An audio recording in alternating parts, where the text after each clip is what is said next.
So, guys, welcome to episode number 2 of the Just List podcast season 1. And today we have a very good friend of mine, an absolute legend, killing it in the game over here in Brisbane. He has been, I'm doing a bit of an introduction. Yes. He has been awarded the number 1 Rising Star agent in Queensland for 2023. Yes, this year, somehow. He is.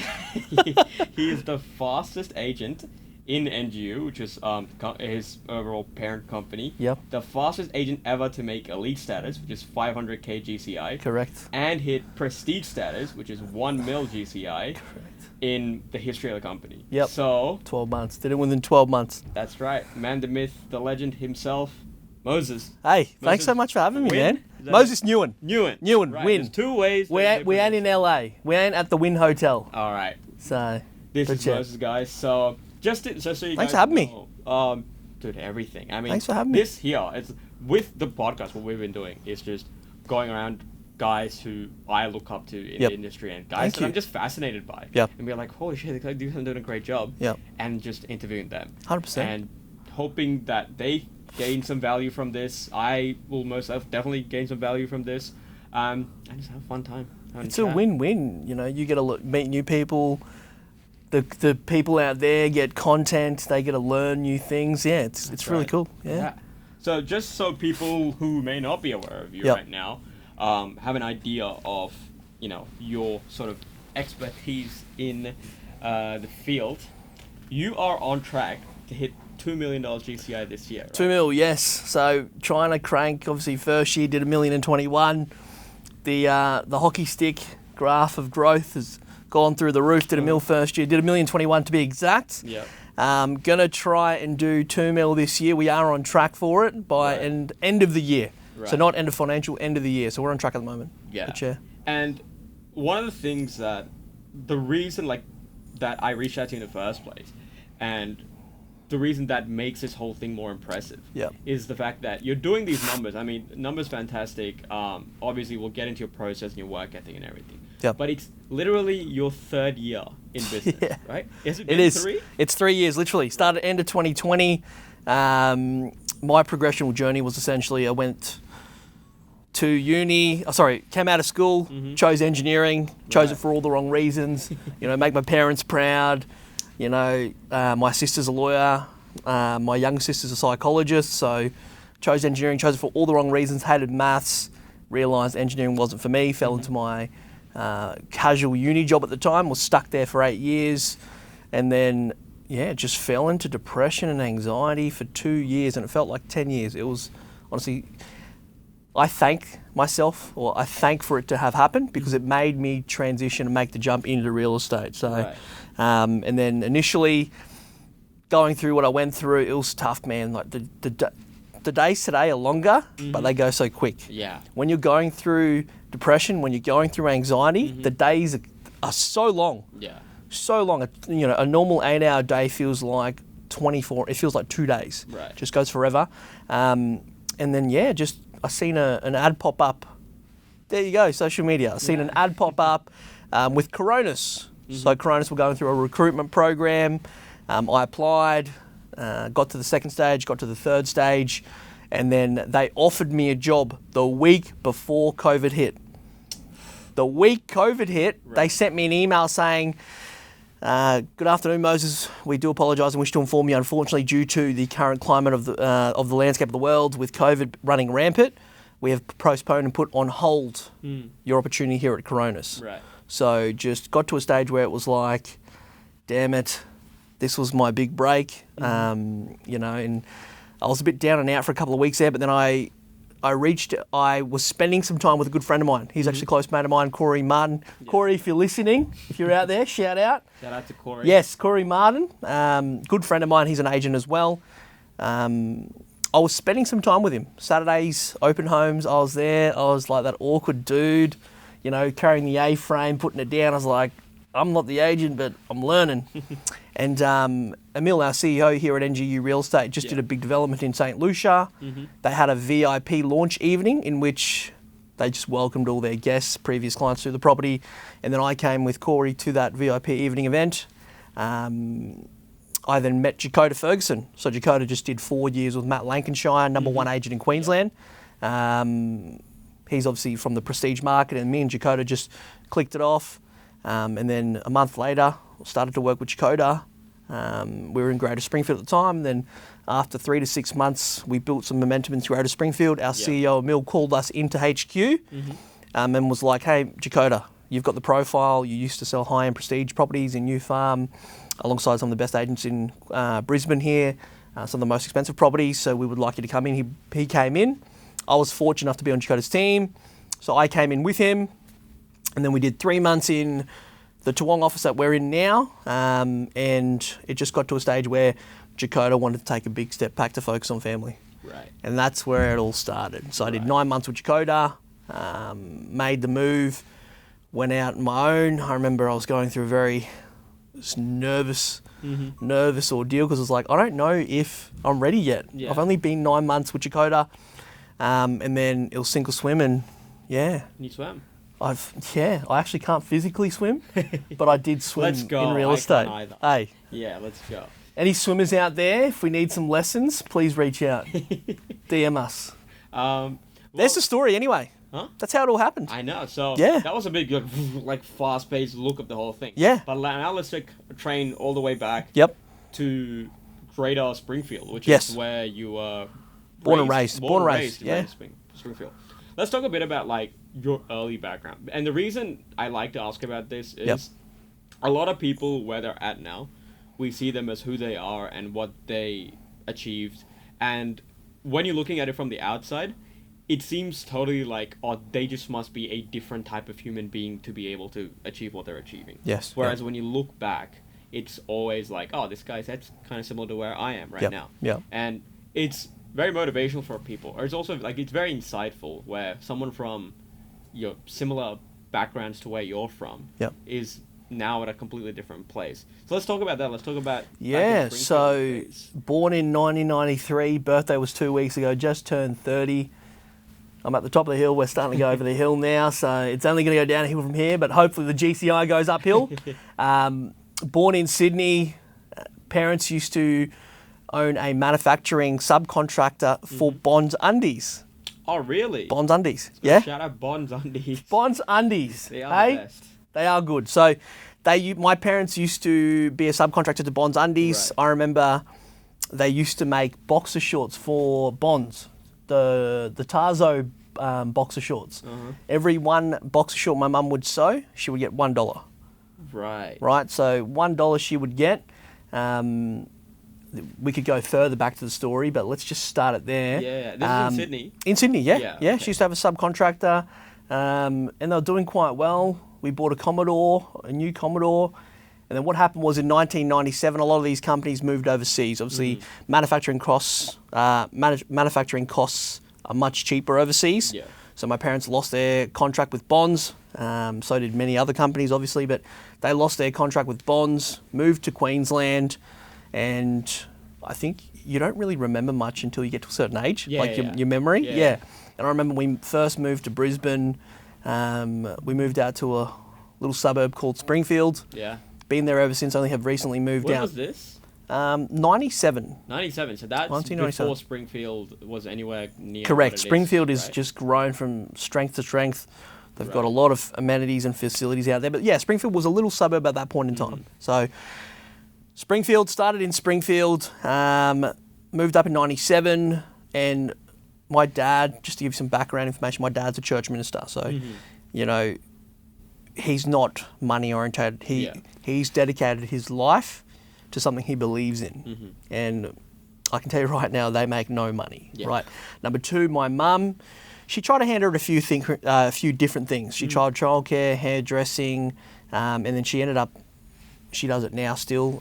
She owns a small boutique studio. We converted the garage into a little one-on-one studio. So if you need pants hemmed or jackets tightened or any alterations. Lands alterations. Yeah, that's the one. I did my digging. Yes. Lands alterations. So I set up the garage. We converted it into a little studio. We got the tiles paved, and just coming, I think, up in junior school through to high school. Right. My parents would I knew they were not making much money at all. Dad used to have a Toyota Tarago, 8-seater, and he bought that for the church, so he could pick up people to go to the church. Right. And some nights, me and my dad would, for a while, I was doing the paper run, right? We would fold 1,000 newspapers. I'd sit in the back seat of the Tarago, Dad would be in the front, and we'd just throw the newspapers out. Right. Right. We'd set up the garage for a station where we fold the flyers. And yeah, my parents weren't making much money at all. Right. Dad was going to the bakery. I think he was doing some cash work for $7 an hour. Right. So I grew up in a very poor family. Like for Christmas, we'd get $10. Right. We'd go down to Overflow. Do you remember Overflow? No, I think Crazy Clark's. Too young. Oh, Crazy Clark's. Yeah, Crazy Clark's. Yeah, similar thing. So I remember clear as day. We got $10. My sister bought 2 bottles of nail polish. I think I bought a bag of marbles, and that was it. Yeah. You know, so growing up, and we never had money. So my parents put me into a private school for 3 years. I didn't excel, and they could not afford for me to continue the private school. So we ended up finishing the last couple of years there in a public school. And my sisters, fortunate enough, they are very smart, and they went to Queensland Academy. Oh, okay. So QA, they came out, lawyer, psychologist, and I was kind of the dark sheep in the family. So I didn't know where my place to be was. So that's when I made the move to engineering. So that's the prenup story for you.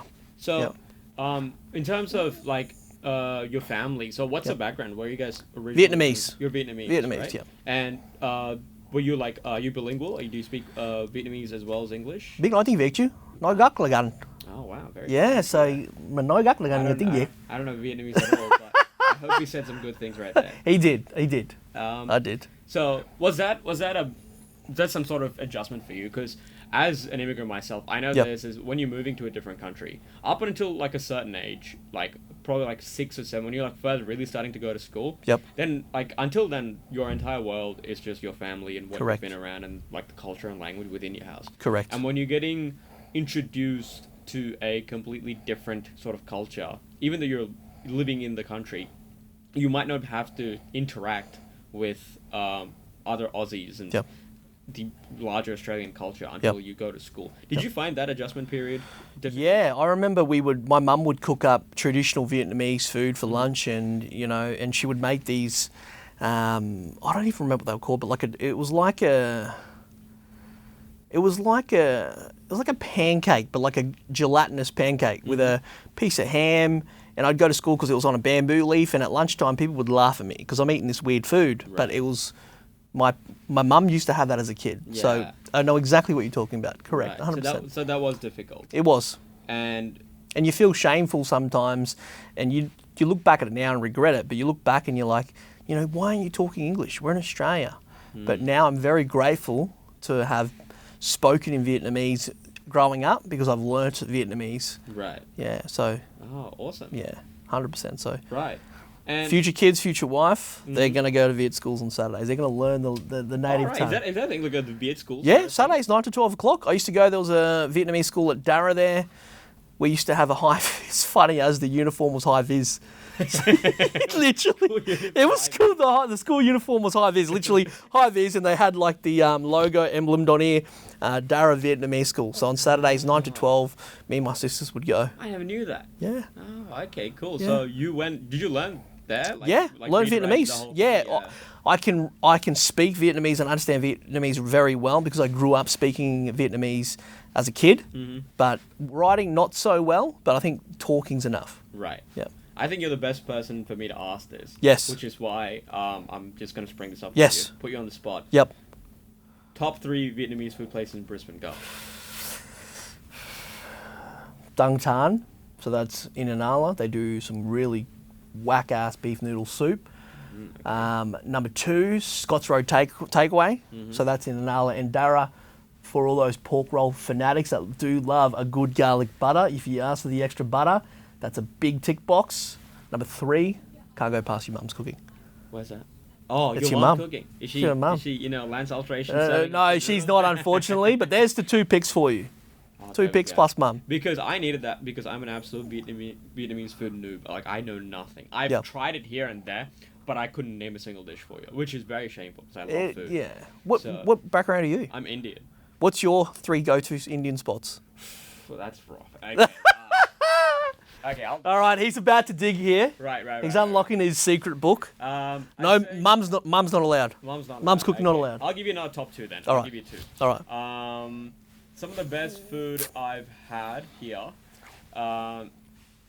There's if you're looking for like pretty good like authentic South Indian food. Yep. There's a place called Pepper Bite. Pepper Bite. Okay. I think they've got one in like Brackenridge and another one down south. Okay. That one's been pretty good so far. Where does every Brisbane Indian know that everyone, if you said the name, that everyone knows? Yeah. See, I think everyone does know the classic like Indian Brothers of Dosa. Okay. Right. Yep. But that's because that's like the big chain one. Yes. Yep. And inside a tip. People. You heard it here first. Yes, go. People prefer. Yep.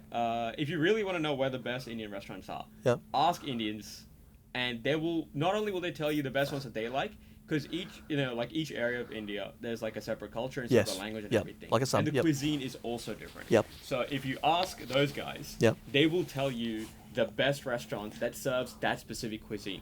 Wow. So I would say Pepper Bite's one of my pick. Yeah. And there's a new place called Papadums in North Lakes. So that's up in the north side. Papadums. That they're also. You can't forget Papadums. Yeah, they're also very good. They're good. Yeah. It's a limited menu, but they're good at what they do. Yep. So check them out. They're not sponsored, by the way. But we're this ad is proudly sponsored by Papadums in the North Lakes. We thank you for your continued support. Awesome. Well, from Viet food at school and slowly getting used to the whole Australian culture. Yes. Yep. You're growing up, going into a young man, and you need to work. Yep. So tell me, how did you get into woolies? Oh, how did I get into woolies? Good question. I think that is a very good question. I have to think about this. I don't know if I applied or... Because everyone's first job is they've got a very specific story. Yeah, I think I realised how expensive life was when you go to uni. When was this? 2010. 2010. So this is like first year uni? Yes, 2010 first year of uni, okay. engineering, civil engineering. Where'd you go? USQ, so just local in Springfield. Right. Couldn't afford a car. Parents couldn't. Not a big fan of public transport. Nothing wrong with it, but just not a big fan of it. So I wasn't going to run on a train for an hour there and back. But yeah, just chose engineering. I think I must have seen and jumped on Seek. So I went through the generic portals, jumped on Seek, and I think the pay per hour was quite good. Right. Like it was one of the highest paying jobs, not requiring a qualification, but requiring manual skills. Mm-hmm. So, manual labour. And I think I just fell into it. Yeah. So I started there in 2012. Right. So uni, I think second year of uni, I was like, man, uni life ain't cheap. Like everyone seems to go down the pub every 3 days after a class. So yeah, started, I think 2012, was there until 2020. At Woolies until 2020? 8 years, man. Dude, no way. Yeah. That's crazy. It is. Like, it's a long time. And I remember when I was... I'll go to it. I don't want to chop into it. But No. I remember when I was leaving the job. Mm-hmm. And I took a photo of me leaving that. I could show you. I took a photo of me leaving the job. And for me, it was quite surreal that I was making the jump in the next chapter of my life. And I think I was a year deep in depression at that point in time. And I was like, yeah, I need to do something because these depressing days, seeing psychologists, it was overwhelming, man. Right. It honestly was. And it's a repetitive job, but it did pay well. I remember I was on 4 days a week, Tuesday, Wednesday, Friday, Saturday. I think probably coming into the end of 2018, start of 2019, the depression really started to kick in, anxiety started to kick in. And when it started to kick in, I realised, I was like, I'm doing a very repetitive task that I'm only paid based on paid per hour. So for the work that you put in, you're getting the same. So for the input, you're getting the same output. Doesn't matter how much you put in, you're still getting the same weekly pay. Yeah. And I think depression started to kick in. And one thing I always say I remember was I would have a lot of conversation with guys on the floor at work, right? And it'd be the same conversation over and over again. right? Which is not a bad thing, but I felt like I had more to offer to the world. Yeah. And that's when it started to kick in, like going through this rough patch of my life. And I was like, I'm an extrovert. I'm having the same conversations every single day, and I've got so much more to give to the world. And that's when I went, hit rock bottom. Still getting paid well, but it took a big mental strain on you. 8 years. So 100%. I completely get that as well. Yep. Especially as someone entrepreneurial. Yep. It's just because I did the same thing, making parents happy. We tried to do the medical school route. Yep. Flopped it the first year and be like, well, this is not my thing. And you would know exactly what I've been through then. I switched to a business, and I've had phases like that where, tell me if you agree with this, where it's a lot of the times the reason you're unhappy or you're dealing with depression or anxiety, and it's just our refusal to do what we know that we should be doing. It's doing something else. I'd agree with that. 100%, yeah. So when you made the switch into real estate, was your mental health already better before you made that jump? No, it wasn't. That jump helped you? The jump helped me. Like, I still remember the days when I first started with Jakarta. Like, they say, the psychologist will say to you, you've got to go running, you've got to keep busy, you've got to stay active, you've got to go to the gym. Mm-hmm. And I remember I would go door knock, right? So anxious it wasn't funny. Right. Like, I would just walk from one door to the next door and I was just so anxious, right? And it's just very, and I think when the psychologist says keep busy, and then it's a combination of your anxiety, but you're doing something that you love. I love property, right? And then I think it just phased out. And then every day was, you're learning something new every single day. So 100% agree with you. So when you made that jump from woolies, life isn't going good. Yep. You've seen the ads for Coronas. You applied, yes. Didn't get it. Yep. Met, what's her name? Jakarta. You met Jakarta, and at what point did you go from someone having no experience, nothing about the property industry, you're not from a property-based family or got nothing to do with that world, to then, within a very short amount of time, falling in love with property and real estate? How did that happen? Okay, so to reel it back a little bit, I've always had a passion for property, right? I'd say the secondary component to the big jump being depression, anxiety, and for you to, go past the hurdle of, getting over depression, anxiety, so you need to do something, right? So if your career isn't fulfilling, then what do you need to do? Look at your career and re-explore and reevaluate. Hey, do I work up in the food chain at Woolworths, right? For me, that wasn't really an option because it was still the same task. You're just in a management position.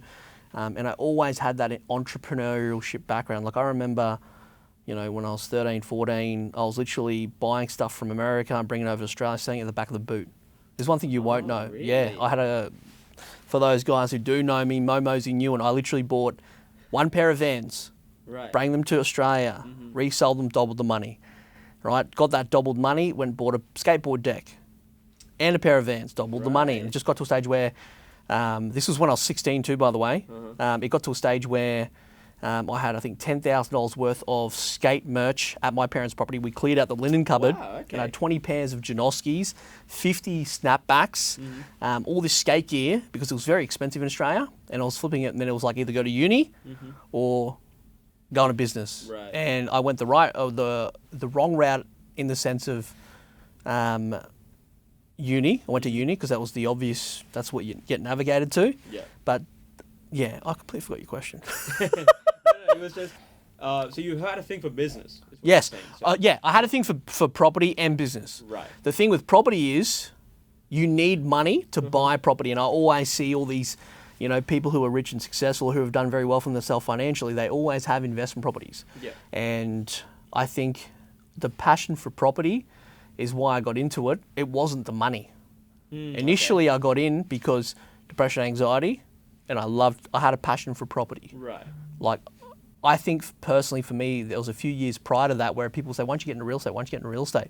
And I did not like the way real estate agents or the industry were portrayed externally to the masses. Like, bottom of the barrel, you've got your doctors, your nurses, your firemen, and then you've got your used car salesman and then your real estate agent. Yeah. That's why I didn't get into it in the first place. Right. But I come to the realization, right, I'm going through depression and anxiety. I love property and I want to build a big property portfolio or set myself financially for the future when I have a family, kids, and getting into property was going to give me the inside scoop. But then my plan completely changed. Right.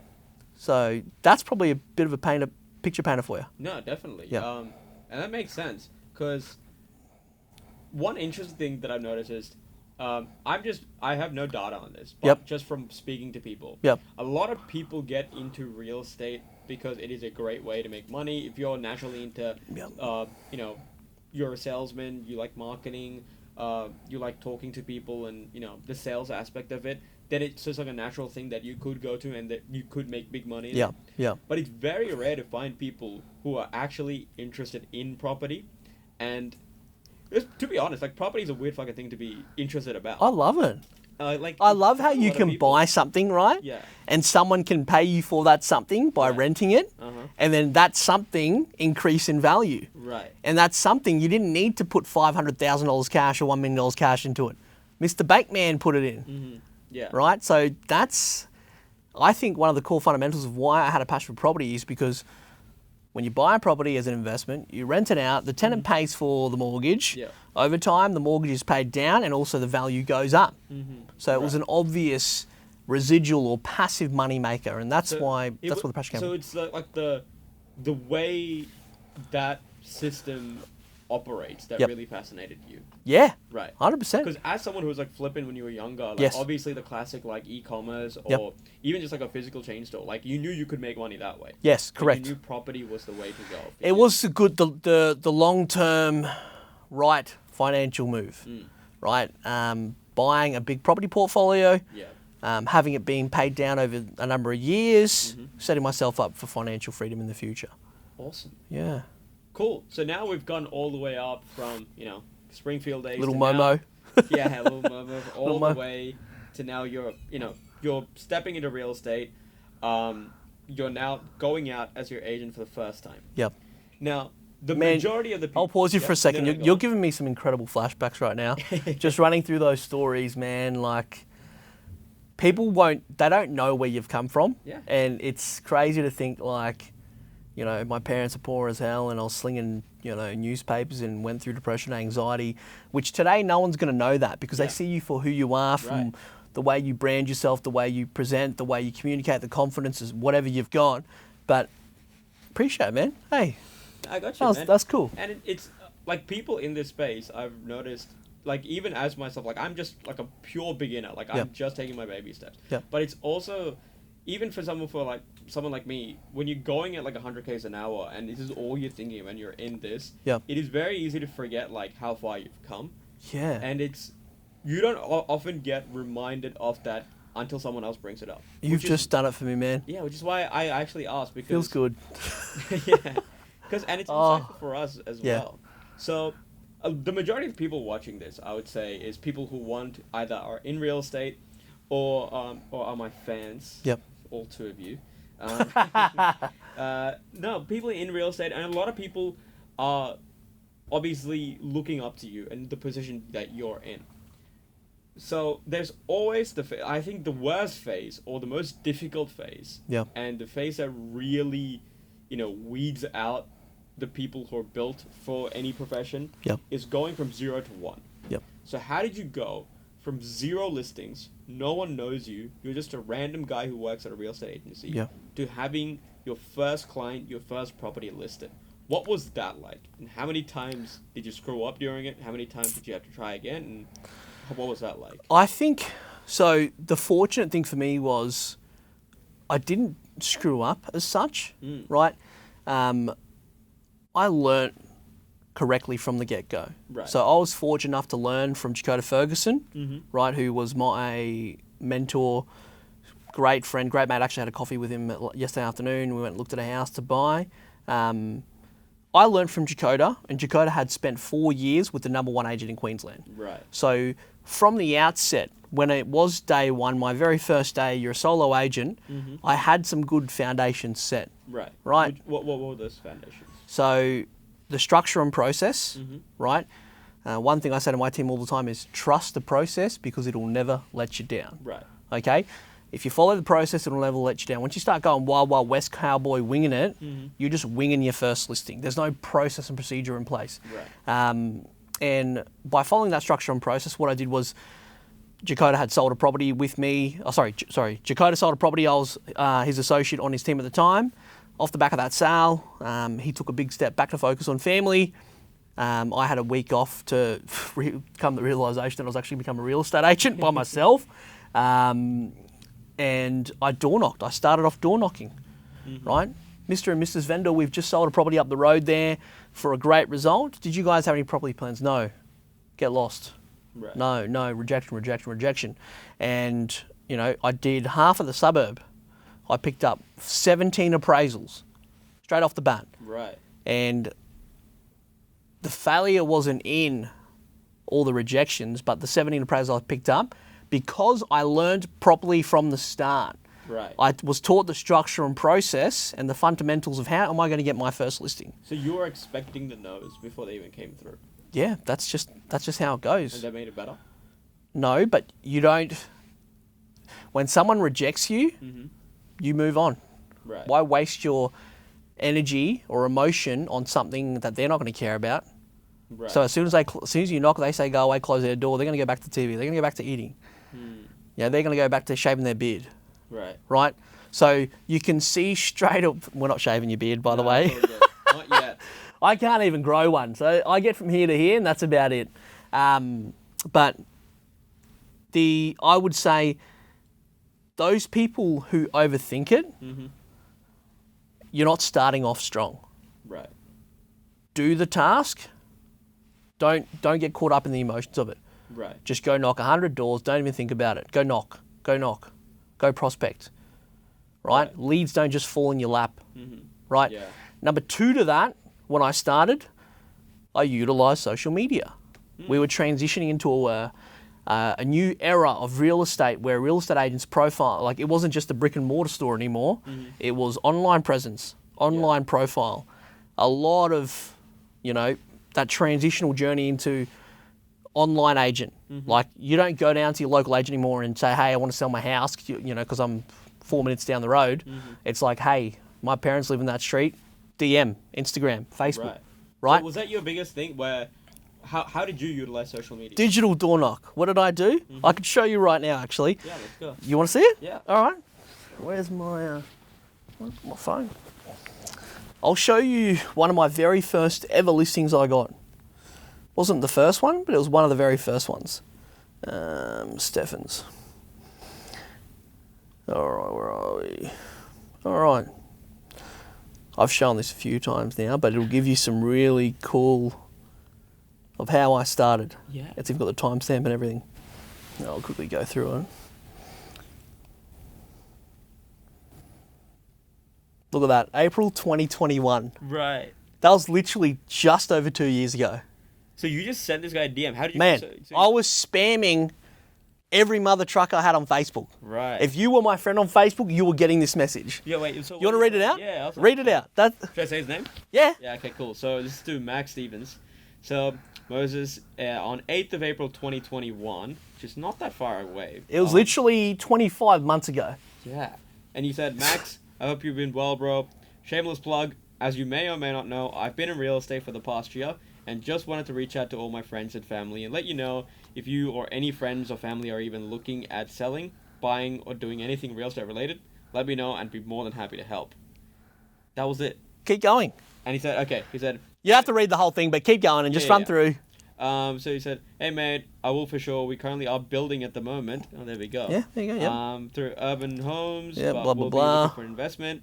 And he said, that's very exciting. All the best with the build. Feel free to reach out when you're down that route.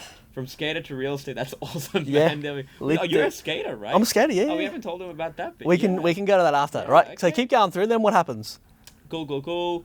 So he wishes you all success. And huge year, must be excited. He's becoming a dad. I'm waiting for your eyes to light up. Yeah. There will come a moment. Have you hit it yet? Yeah, and he goes, hey, my parents are looking at selling their... There you go! Reckon you could quote them. There you go. And then what's after that? Like, yeah, definitely. What's their names, contact address. Yep. He drops them all. And then? I'll give him a bell tomorrow. Keep going. And then he goes, all good, mate. He's currently working away and not sure when. Keep going. Just rinse through. What's next? What do you see? Oh, and you got the listing up. There you go. There you go. It's right there. I got a listing on social media by engaging my Facebook friends. Right. So 50 of those messages went out every day until I could send no more. And this is all just to your... Every one of my Facebook friends. All your friends. All my friends on Facebook. Right. Why not? How many friends do you guys have on Facebook that you don't ever talk to? You can click one button and say accept, then what? Right? Everyone's stalking each other. You might as well message them. What's the worst that's going to happen? They're just going to ignore you? Cool. Right? And then bang, there you go. That was one of the it wasn't the first, but it was one of my very first listings. Right. And you got the listing up there on the 17th of May, and you start talking to this guy on the 8th of April. There you go. Not even a month has passed. 6 weeks. 6 weeks, right. There you go. From spam to listed in 6 weeks when I had to go out on my own, right? And guess what?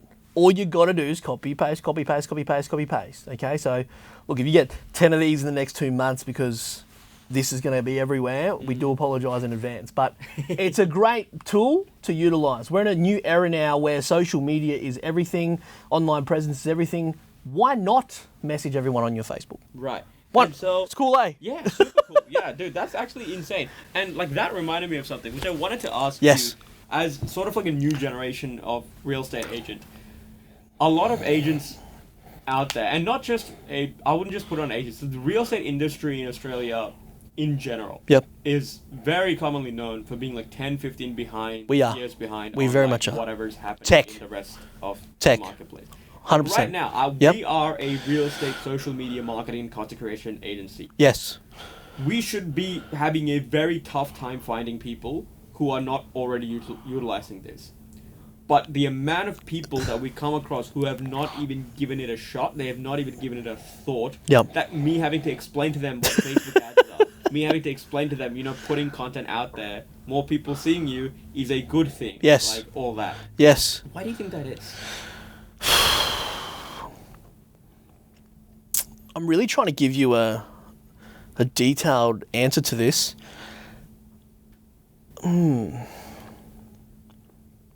I would say there's a couple of reasons behind it. Mm-hmm. Number one, I think we've only just come into the era of those, 50, 100 agents in, Brisbane, Queensland, who are still really starting to push social media. Yeah. Right? I think a lot of people are lagging behind because one, they're too afraid to put the content up. Mm-hmm. Number two, they're not investing in themselves. Number three, they're still stuck in the old era. Right. Right? They're still stuck in the old era, but a lot of them don't realise, right?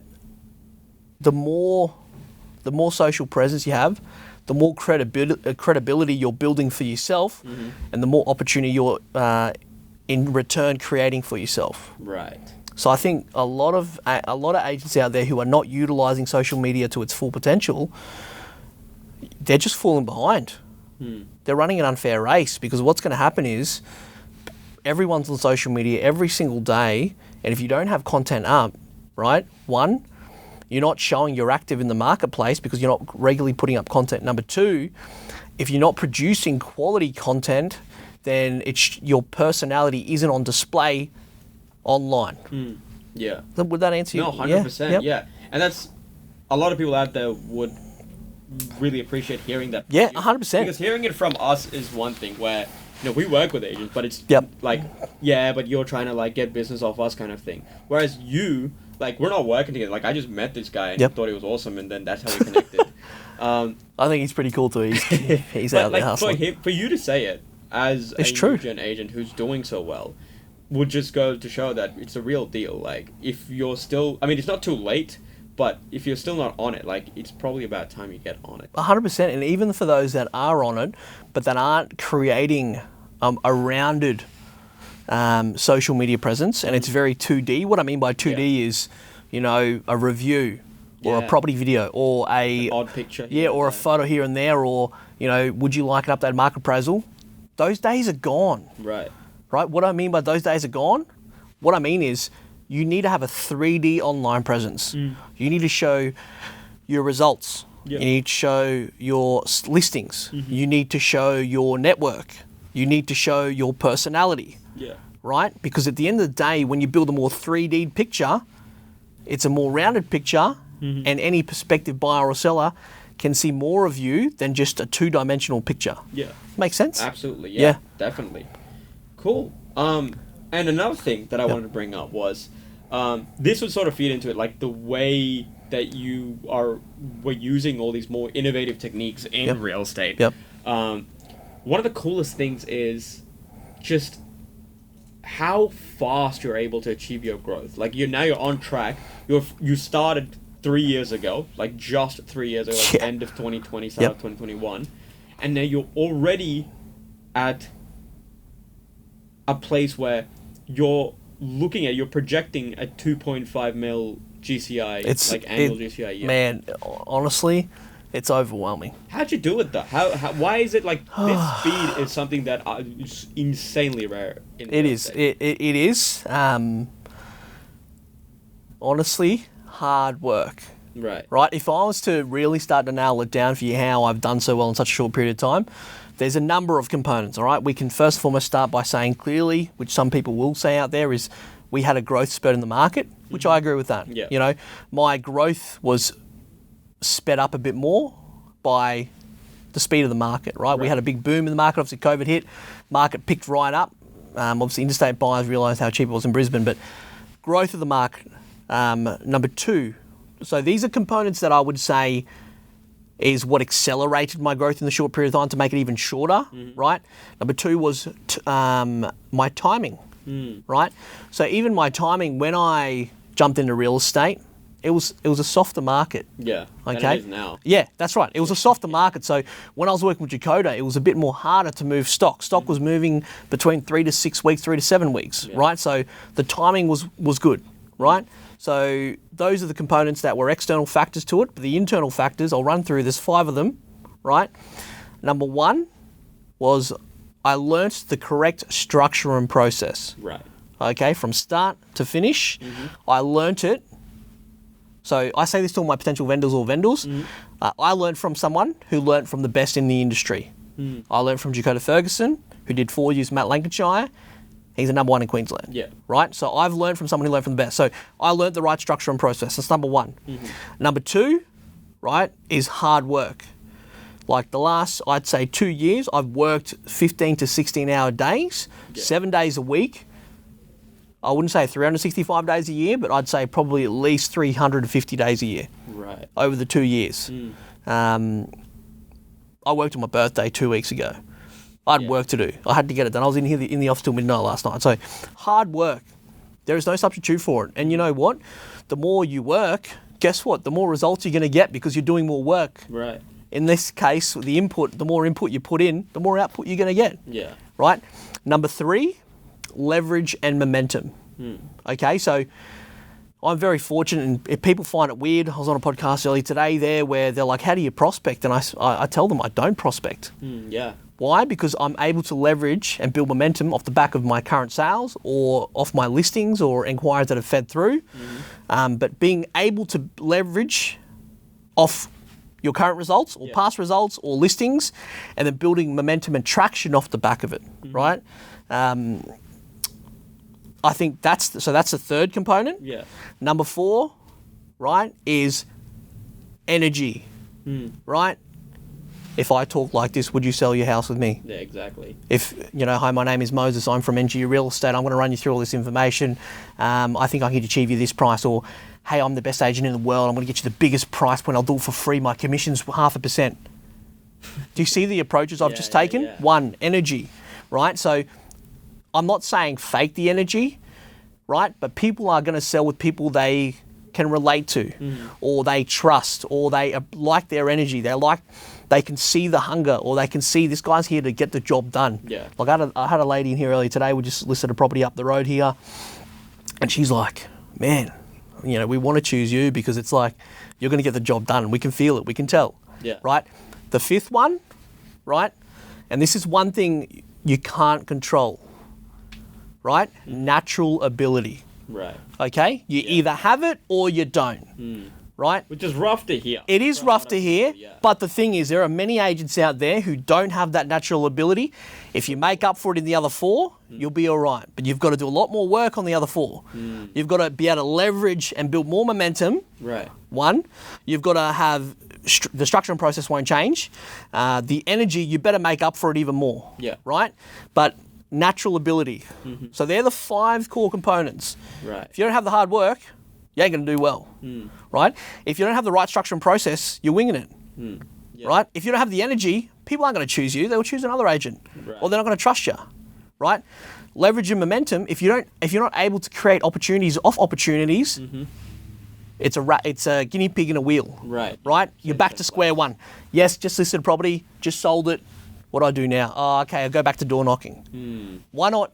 When you list the property, you let the world know. When you sell the property, you let the world know.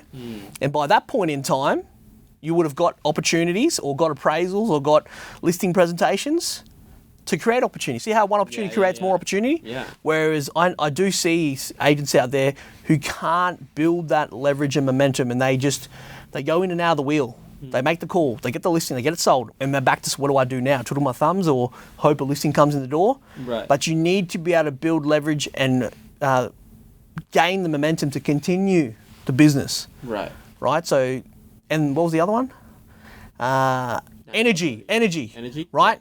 Those are the 4, and then natural, but you ain't got the natural ability, you better make up for the other 4. So you can see how without one of those components, things can fall out. Yeah. Right? So those are the 5 core fundamentals, I believe, that make a successful real estate agent, or anyone who's done well in real estate will have all 5, right? Because I'll tell you right now, anyone who's doing well, they've worked hard for it.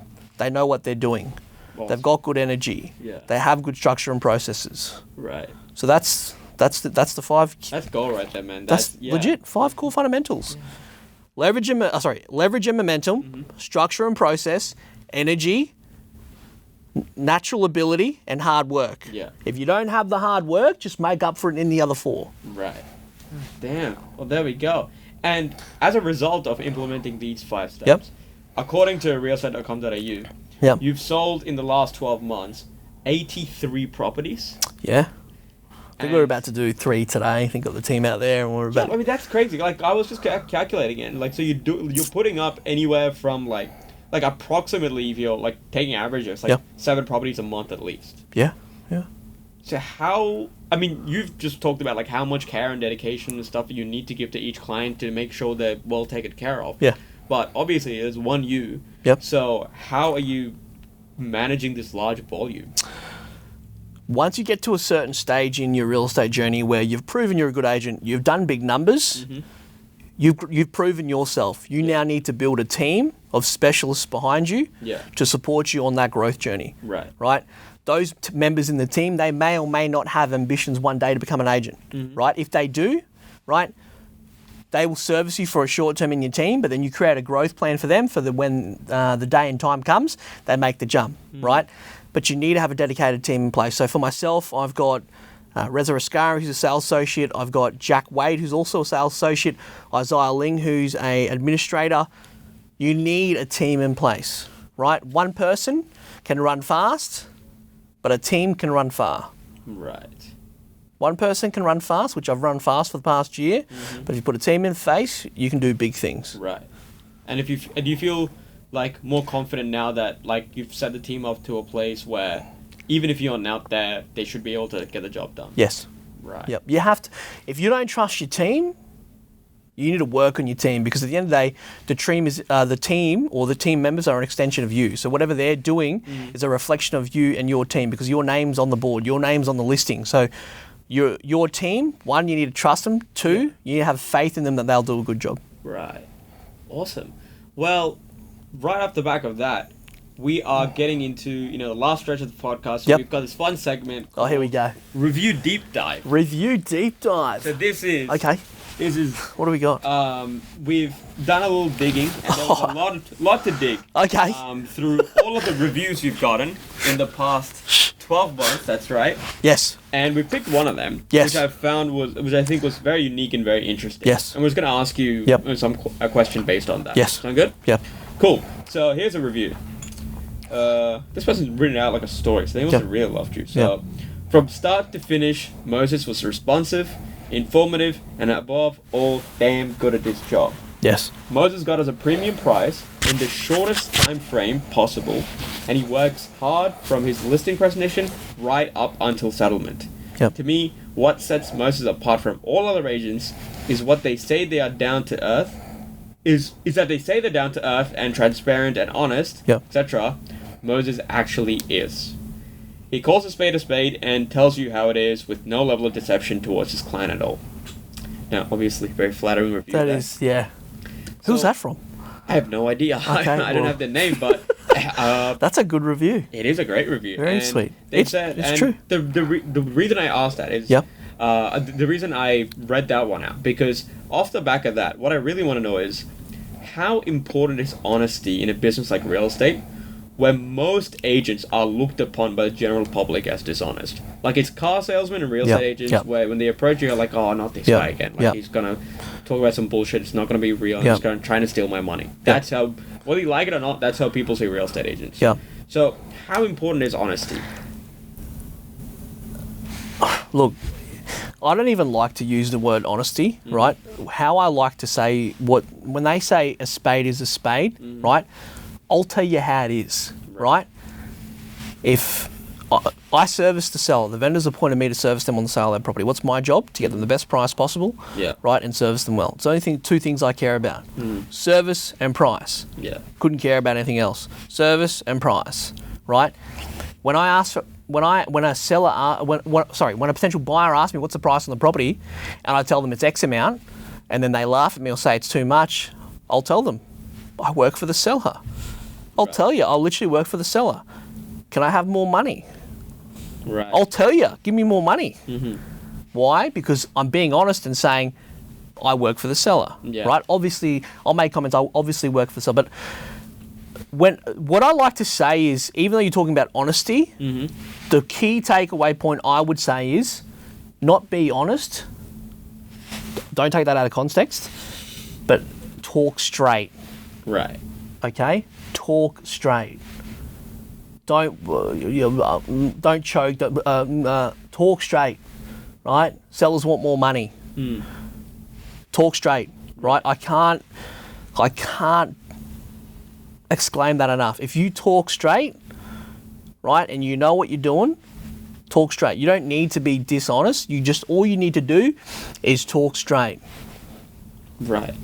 And do you feel like... 2 words. Yeah. Talk straight. Can we get a big talk straight? Yeah. We'll tell the... Talk straight. I'm serious. Like, I remember when I first started out, as I came into the city, I was fortunate enough to jump on a couple of listings with a couple of agents there, and you meet agents as you go, and as you build your profile, you meet agents in the area, you meet agents in Brisbane, and I was working with this one agent there, and I remember a great example, right? Me and him were working together indirectly, and we had buyers come through the property, and they would ask us, Moses, what's the price? And he would just waffle. So look, we're thinking price. Spit it out. What's the price? Between 1 to 1.2. Here's a relevant sales sheet. What do you think it's worth? Right. And you feel like all you need to do is talk straight, right? If you're waffling, you're sounding deceptive already. Right. Even if you're being honest. Right. Do you know what I mean? Yeah. Right? So all you need to do is talk straight, right? The honesty comes with talking straight. You can't talk straight but being dishonest. Right. It makes sense? Yeah. Yeah, so it's not about the honesty. When you talk straight and you just straight up tell it how it is, you don't need to call it honesty. It's just a spade's a spade. Is that because a lot of agents just try to get caught up to sound good and sound correct, where dancing around? Point A to point B, right? Let's say we're going to assess the agents that, aren't dishonest, aren't, they don't have good morals, or they aren't dishonest, right? Yeah. when you ask them a question from the question to the answer, right? What are you usually left with thoughts-wise? Right. Confusion. Yeah. I didn't even get the price. Yeah. When's the open home? Right. Right? So when a buyer asks me and I don't want to tell them the price, Mr. and Mrs. Buyer, there is no price. What is your budget? Right. What would you offer? Where do you see value? It's clear. Yeah. What would you like? Talk straight. Oh, look, we don't really know the price. Bullshit, you don't really know the price. Of course the agent knows the price. How did they get the listing in the first place? Yeah. Exactly, right? But if you're straight about it and say there is no price, I'll literally say it sometimes to the buyers. Oh, Moses, you obviously know what the price is. Yeah, but I'm not going to tell it to you. I'll literally say it to you. Right. I work for the seller. My job is to get as much money as possible. But here's some relevant sales to guide you on price. Or you can tell me what's your budget. I'll tell you if you're within the range or not. Yeah. Do you see how the navigation of just talking straight? Yeah. Right? It shows your honesty. And they're getting the information they need to know. You don't need to waffle around it. Not only have you created yourself weird emotions by not trying to get from point A to point B and be waffly about it. Why not just say, I'm not telling you the price. Yeah, it makes your job easier as well. Correct. Right? Yeah, you don't have to deal with the dancing Correct. around the Yeah, and then you just look silly. Yeah. Yeah. Right? You'd rather say, there is no price. Here's the relevance, or what do you think it's worth? And if you get backlash, just tell us the effing price, Mose. We're sick and tired of properties with no price. Yeah. Right? Tell me your budget. I don't want to tell you a price. That's the nature of the campaign. It's an expression of interest campaign. There is no price due to the nature of that campaign. Right. Right? Our job is to get the best result for the seller. You as a buyer, right? If you like the home, you want to make an offer, give me an offer. Yeah, and that makes it so simple. Then they know what to do. It's simple. They're still pissed because you didn't give them an exact price, and you've got to put your buyer cap on. You've got to put a non-real estate agent cap on. Yeah. But at the end of the day, I'll then smoothen the conversation off. Okay. Right? There is no price. Then what do I say? What's the budget you're working with? I'll tell you right away if you're wasting your time or not. What's your budget you're working with? I'll tell you if you're within the range. So you're giving them a little bit of a 100%. I'll give you as well. Yeah, 100%. You've got it. The seller pays you. You work for the seller, right? But at the end of the day, your buyer's going to become a seller one day. Yeah. It's not about that, but it's about just doing good business and having fun as well. But doing good business where people are treated in a professional manner. Right. They get the service that they expect. Like, we take so much in commission, right? But we work for it. So our professionalism should align. We should talk straight. Right. And so off the back of that. Yep. Have you ever went out of your way, whether it's with a coach or whether it's another real estate agent? Yep. Have you learned sales? Or has it just been an other way of just talk straight and things just work out? Nah, honestly, I think it's just nature.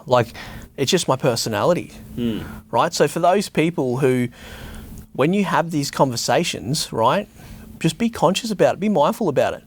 Right, so I'll call out my team sometimes. They'll do things that they don't even know themselves that they're doing, but because I've made them aware of it, they're now conscious of it, and I'll literally say, that's what you're doing, right? So I'll give you an example. For example, we've got one of the new guys on our team, and he was hard worker, never give up attitude.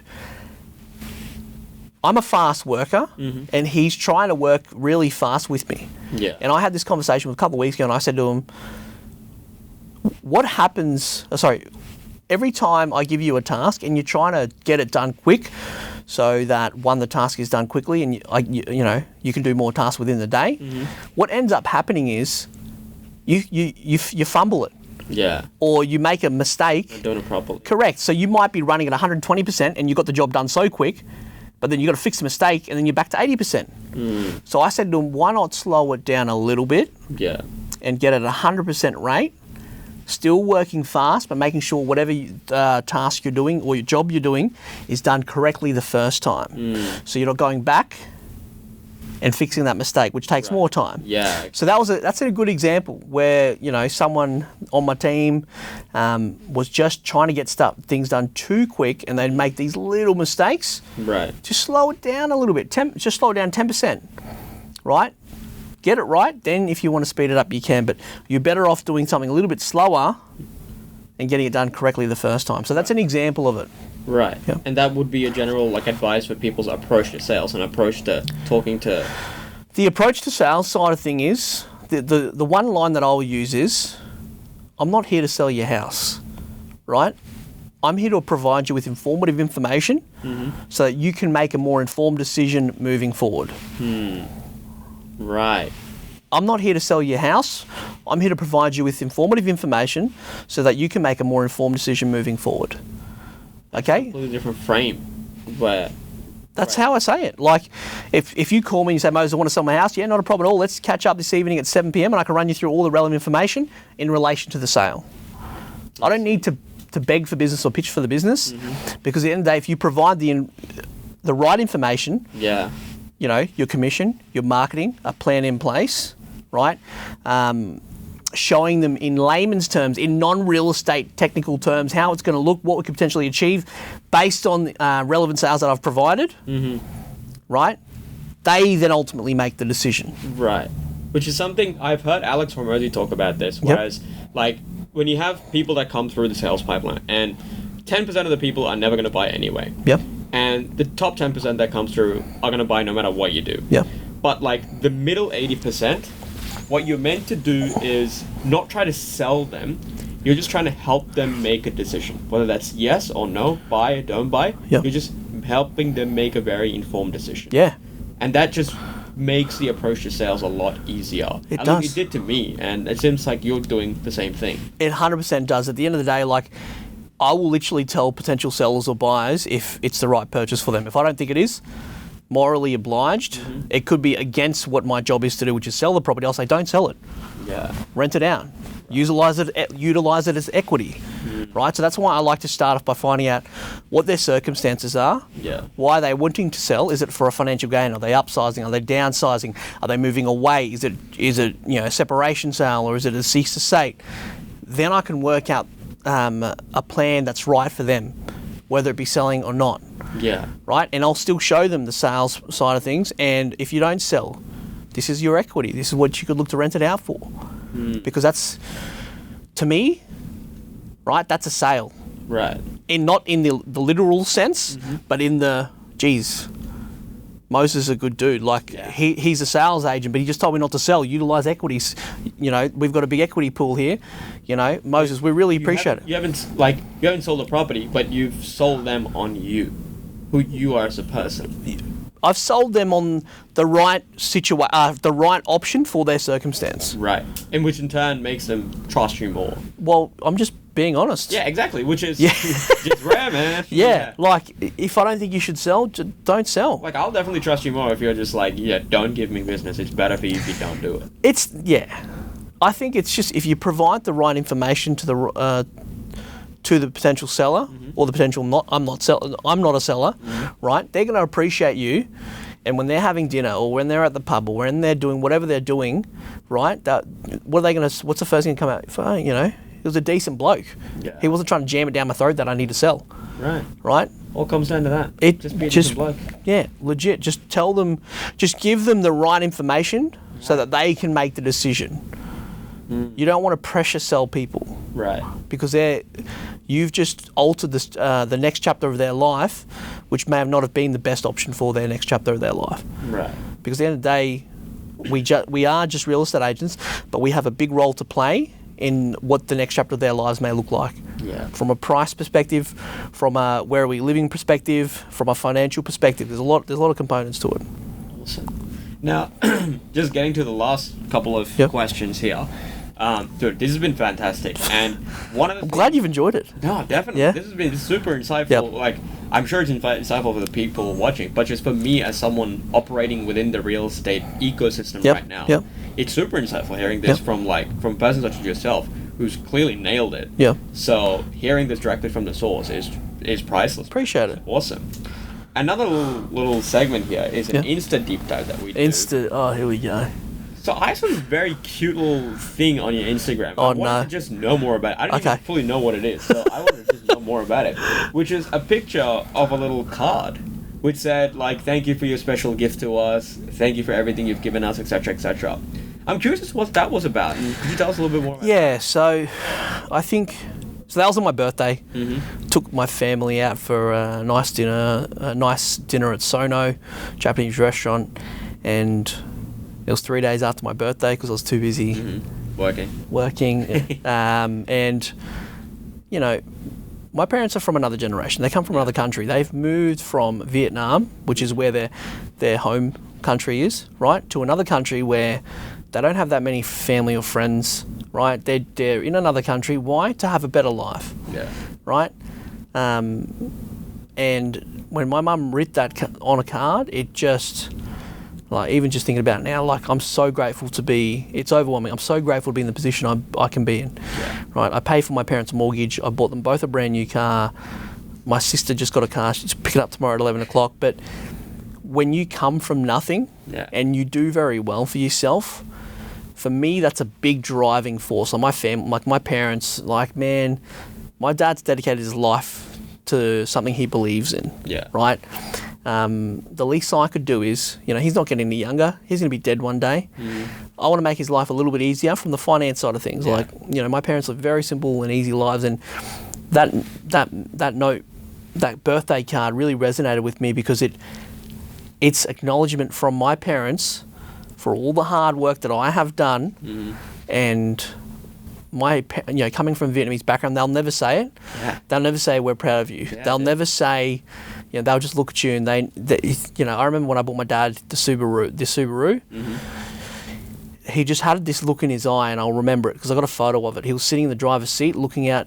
I think it was up the road from Subaru. They just looking out. I was like, far out. I could tear up right now, and to take it back a step, you know, my sister both, you know, graduated from uni. One lawyer, one psychologist, and I don't think that helped depression, anxiety, because my parents gave me the most attention in the sense of, you know, we want you. You know, they paid for me to go to a private school. I remember, you know, a couple of years ago, lost my license for speeding, and, you know, I remember Dad would drive half an hour to drop me off at Woolies, right? Drive half an hour home just to get home, and in the afternoon he'd drive another half an hour to come pick me up, then half an hour to home. He spent 2 hours a day, right, for I think 6 to 7 months, just picking me up and dropping me off, for me to make a measly $200 that they would never see. Right. Right, and to me, I think when my mum gave me that card, like, they will never say that they're proud of me, but it's the best feeling in the world knowing that I've been able to provide financial stability for my family, and they've, you know, we've never been in a position where we could afford any of this stuff. So I'm very grateful, you know, for my parents and, you know, for the values and beliefs that they've instilled in me. So that's that. Does that answer your question for the car? Yeah, not only does that answer, that actually hits home as well, because it's a very, very common immigrant story where... Put yourself in your parents' shoes, right? Imagine tomorrow you have to pack your bags, right? And you go back to India. You go to China. Imagine you living in China. Imagine me living in Zimbabwe for the rest of your life. Right? Your parents, my parents did that. Yeah. They left their country for a better life. Right? My parents never really got a better life. They just got freedom. Yeah. They got peace, right? And for me to be fortunate enough to be in this country, we're very blessed to be here in Australia. I had to give back, and that's why I was able to give back to them. So, yeah. Can you read that letter out again? Okay, you want me to actually get, like, the full letter? All the words, just... Yeah, we got it. It should be... hang on. Let me get it. That's what springs to know your why. Yeah. Why are you doing it? That's what you said that's hashtag the why. The why, yeah. That's right, the why. And on the card it says you're all the things that make a son special. And was it your mom that wrote it? Yeah. It said, thank you for your special gift to us. Thank you for everything you've given us. Thank you for your great heart and being generous to us. Thanks to God for having, you know, you in our life the most. And it said Springfield to 28 April 2023. Oh, man. Crazy, man. It's every, like, immigrant kid's dream. Like, to one day be able to do this for your parents. Because we live in this world where it's like, we see them struggle. But then when you're not there yet as well, you're like... And you've got that pressure on you. Whereas, whether they see it or not, you've got that in your head where that image of one day being able to buy your parents a car, one day being able to pay off their mortgage. Mind you, we drove a dud Mercedes, like an old ass beat up Mercedes Benz. Oh yeah. Now look at you. Very grateful to be here. Awesome. And now all the 2020, 2019 Moseses out there that don't know what to do with their life, maybe going through a dark time in their life, immigrants or not, someone who's just looking at the real estate industry with that hope of like, this could be something that changes my life. Let's take agents, for example. If you're an agent, that's probably something you can talk more directly to. To the agents out there who are just starting from zero now, what is your biggest advice to them? For agents starting as solo agents? Yeah. Solo agents. If you're starting out in the industry today, right, it's quite a long-winded response, but I would say number one, right, learn to crawl before you learn to walk, right? Learn from someone who knows what they're doing, right? Because if you just go out and you wing it, who are you learning from? No one. You're winging it. So always start your real estate journey by learning from someone who is either doing big numbers or is happy to mentor you or take you under their wing and really show you the ropes, right? So that's why I was fortunate enough to learn with Jakarta, okay? Number two is don't make the jump to be a solo agent too soon, right? I've drawn a graph before where the barriers to becoming $1 million agent or the barriers to becoming a successful agent, there are so many barriers. Yeah. You know the 100-meter hurdles? Picture the 100-meter hurdles where there's a hurdle every 1 meter. Right. Imagine how people would get to the end, not many, right? So the mistakes that I see people make is, one, they jump out too soon. They think they're ready, but they're not. It's like an apprenticeship. You need to do 2 to 3 years, right? I can't speak from personal experience because I had to go at my own, but take your time, right? You need to learn the gig before you become a good agent. Number two, when you do jump out, right, you want to make sure you have the good structure and processes in place, right? But also you've built up a pipeline, you've built up opportunities, and realize when you are out on your own, right, you're not going to be $1 million agent. You aren't going to see the big commission paychecks, right? You've got to grind. Yeah. Okay, so the advice out there for any agent starting out is learn your stuff properly first, and that will take you 1 to 2 to 3 years. That's what I tell my team is first year learn, second year is refine, third year polish. Okay, learn before you can run. Right, number two, right, is you could ask anyone on my team, hard work. Yeah. It's the word hard work. People don't understand what hard work is, right? Yeah, people do not understand. When I'm here at 1 a.m. in the morning and they've got the street sweeper out at 1 a.m. and you hear the street sweeper's going through, it's like no one's here. Yeah. No one's working as hard as I am. But that's why I can accredit to my success or the success I've had in a short period of time is I've worked so hard, 7 days a week, right? I'm not saying you need to work 7 days a week, but you got to give it all you got. Yeah. Right? 100%. So hard work and learn properly. That's it. Two things. Awesome. Hard work, learn properly. Sweet. And that's the agent. And now to us, the local agency and our Just List product where we're out here trying to provide world-class services to real estate professionals here. And I say this on our podcast when we talk to our guests, which is our goal. We don't expect, crazy things out of us every single day, but we aim to be just 1% better today than we were yesterday. So we believe in that. There's a Japanese philosophy, I think it's called Kaizen, which means a state of constant improvement, where you're not sitting there and being like, yeah, I'm good, whereas every day we're striving to improve. And that's something that I really adopt as a part of my life, and I'm just trying to become better. And so for some people like us that are trying to serve you guys as a high-performing agent, so like we spoke before, and like lead gen is not an issue for you guys. You're like, up to your neck in leads. Like that's not an aspect of you guys. Whereas you're more, fascinated about the content side of things and the branding side of things. So what are people like us? What could we do to accelerate your growth from a high-performing agent right now to where you want to go? It's a very miscellaneous answer, but I would say number one is you could potentially buddy up a media guy to a high performer, right? Get them thinking that. Yep. Get them. Do pro bono for 2 weeks. That's my sister's lawyer term, but do some free work for 2 weeks, right? You know, if they're not going to pay for it, start them off free. Yeah. Right. If I remember when I think I sold one of my first 5 houses. I almost sold for free because I just needed the opportunity. I just needed a listing. I knew I was going to do well, and I knew respectfully for myself I was going to do well. Right. But when you start out, you know, I would say buddy up a media guy with an agent, right? Number 2, I would say that media guy they've got to connect well with the agent. Yeah. Right? Number 3, I feel like a lot of the 1%ers that you talk about could be understanding how each high-performing agent is trying to brand themselves.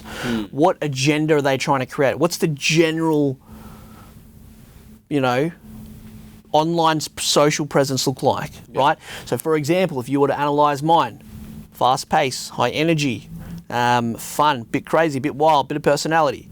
Whereas some other agents, they might like, you know, typical crisp, clean, you know. Some other agents might like, you know, providing useful information, like, you know, buyers, you know, 5 buyer hot tips, you know. Certain agents have certain types of personalities or styles that they have on there. So catering to that particular style, I think, is a good one. But I think if you just look at some high performers and you buddy them up with a one media guy and they produce content, for 2 weeks or something like that, and they produce something golden, why wouldn't that high performing agent take you on? Yeah. Awesome. Yeah. Well, we were already thinking that, which is like, another, like, I was thinking, like, for someone like you, because we were having chats about, like, you know, your media and what we could do. I was thinking, because you're doing, you know, you're up to so much crazy stuff. Like, I might just have to send a guy to just follow you around for a couple of days. Why not? Yeah. Which is awesome. Why not? I'll definitely there we go. On that. A local agency might be on the tail here. Oh, there we go. Yeah. Yeah, we're running, man. Yeah. We're running. And just to close it all off, what's your next goals, man? Because I know two more GCI. Oh, he said the main goal. Now he wants me to say a few more. What's the next, man? What's the horizon? Horizon. So I think number 1 is what you've just said. Number 2 is at the moment trying to look to buy a house in New Farm, Tenerife, Hamilton, just to move into an area where I have the lifestyle's there because I work so much. I've got my Lamborghini Huracan arriving in December. Oh, wow. Taking possession of that over Christmas, the week before Christmas. Right. I think coming into 2023, right, I don't like to look at big goals because if you just knock over small goals, you just get a lot more goals done and you end up getting to where you need to do anyway. But I think there's going to come a day and time where I need to start looking at potentially, you know, opening a franchise or creating my own agency or going independent or taking a step back to become a principal or, you know, and that's what I love about the industry. The opportunities are endless and at the moment I'm enjoying what I'm doing, but I think 2023 is going to be a big year. Not that I'm trying to keep any secrets to hold back, but you'll just have to wait and find out, I guess. Yeah, so... Well, bro, I'm keen to find out. My man. Thank you so much. Hey, for absolute pleasure. My man. Guys, this guy's a legend. Keep up with Thank the you for having me. Shout out your Instagram. Yeah, Moses Residential. There's a few good songs on there. But yeah, a local agency, good guys, they'll get you your content done. Awesome. Perfect. Well, there it is.